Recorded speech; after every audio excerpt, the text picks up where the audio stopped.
बिस्मिल्लाहिर्रहमानिर्रहीम। अस्सलाम वालेकुम नाज़रीन। मैं अपने यूट्यूब चैनल पे आपको खुश आमदीद कहता हूँ। उम्मीद करता हूँ आप खैरियत से होंगे और अल्लाह के हज़ूर दुआ है आपको अपनी हिफ्ज़ व अमान में रखे। नाज़रीन, मैं आपके साथ जिस टिप्स या मौजू पे शेयर करना चाहूँगा वो बहुत ही आम फहम है। हम में से अक्सर लोग इससे वाकिफ़ हैं, बल्कि इसे इस्तेमाल भी करते हैं। तो मैंने चाहा आज आपके साथ इसके तिब्बी नुक्ता नज़र से इसके जो फ़वायद हैं वो आपके साथ शेयर करता हूँ, यानी और किन मौक़ों पर इस चीज़ को इस्तेमाल नहीं करना चाहिए। इसे उर्फ़ में आम में हम लस्सी कहते हैं, हिंदी में इसे हम छाछ कहते हैं, गुजराती में छाछ, सिंधी में दड़ा और पंजाबी में हम इसे लस्सी कहते हैं और अंग्रेज़ी में इसे हम बटर मिल्क कहते हैं। दूध जमाने के बाद, मक्खन निकालने के बाद जो तुर्श स्याल लिक्विड माया बच जाता है उसे हम छाछ या लस्सी कहते हैं।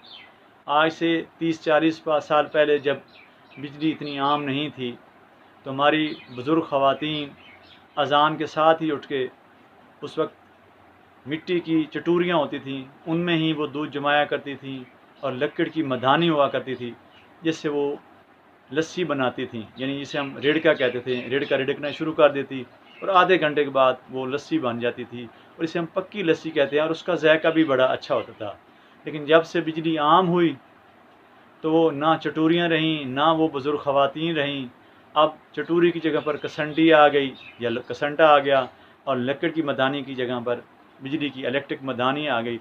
अब एक स्विच लगा देती है मदानी का, उधर से रिड़का चाह रहा होता है, साथ ही वही ख़वातीन बैठ के अपना आटा गूंदने लग जाती, यानी एक वक्त में वो काम शुरू करते। लेकिन अब उसकी वो तासीर, वो अगरचे वो दूध से मक्खन निकल आता है, लस्सी बन जाती है, लेकिन वो जो पहले वाली तासीर थी वो यकीनन उसमें से नहीं आती।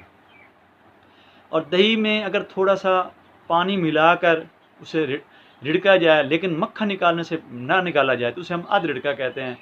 दही के बाद लस्सी का दर्जा है। तासीर के लिहाज से उज़लाती असाबी है, जिसे हम सर्द खुश कहते हैं।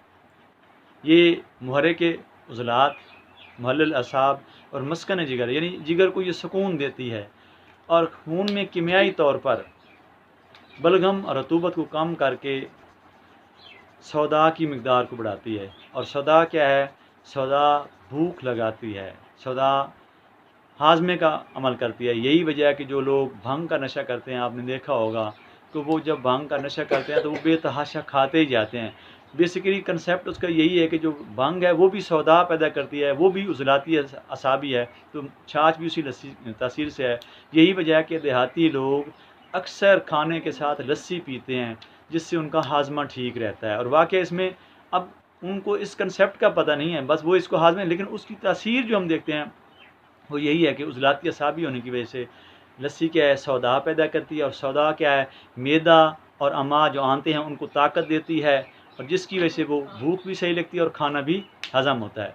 इसके अलावा ये हाबिस व काबिज़ भी है, दाफ़े खून जोश की भी है, मस्कन हरारत भी है। और ऐसा मरीज़ जिसको छपाकी क्या होता है? गुद्दी तरीक़ की अलामत है, जिसमें वो मरीज़ तड़पता होता है, उसको ये लस्सी पिला दें, इंशाअल्लाह वो छपाकी का तड़पता हुआ मरीज़ अफाका महसूस करेगा।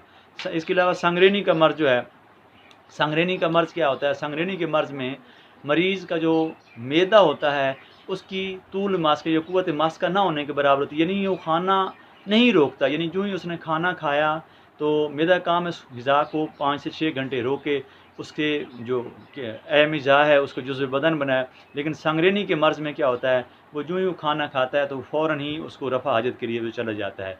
तो ऐसे मरीज़ के लिए लोहा 7 दफ़ा तुर्श लस्सी में बुझाया हुआ और वो लस्सी इस्तेमाल करें, इंशाअल्लाह संगरेनी का मर्ज़ उससे ख़त्म हो जाएगा।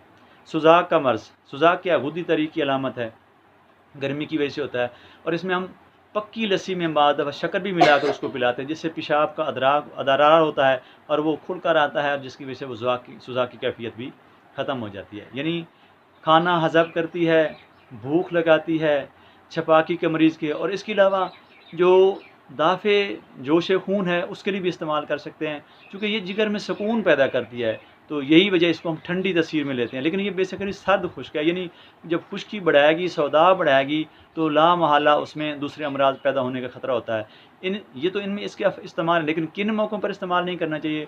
ख़ासकर جو وا کے مریض ہوتے ہیں، وا جو آتا ہے وہ بھی سر تاثیر والی ہے، اس کے علاوہ بلغمی مزاج والے، یعنی ان میں بلغم کی پہلے زیادتی ہوتی ہے تو ان میں یہ اس میں اور افاقہ پیدا کرتی ہے، یعنی تیزی پیدا کرتی ہے۔ اس کے علاوہ جب نزلہ زکام ہو تو اس کے لیے بھی استعمال، چونکہ اس سے یہ ترشی ہے، یہ گلے میں خراشیں پیدا کرتی ہے، تو وہ نزلہ زکام نہیں روک سکتا جب تک آپ نے اس پیریڈ کے دوران، جس دوران میں آپ کا نزلہ زکام میں آپ مبتلا ہیں، لسی سے پرہیز نہیں کریں گے۔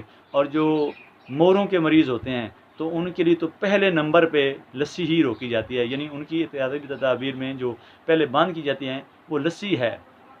تو یہ 3-4 اس کے نقصانات تھے، یعنی لیکن فوائد اس کے زیادہ میں نے بتایا کہ کھانے کو ہضم کرتی ہے، سنگرینی کے مرض میں استعمال کر سکتے ہیں، اور دست اور قے کو بھی روک سکتے ہیں، چونکہ حابس و قابض ہے تو دستوں میں بھی، دستوں کو روکنے کے لیے بھی آپ استعمال کرتے ہیں۔ امید کرتا ہوں ویڈیو کو لائک کریں گے اور زیادہ سے زیادہ ساتھیوں کے ساتھ شیئر کریں گے اور چینل کو سبسکرائب کریں گے۔ شکریہ ناظرین۔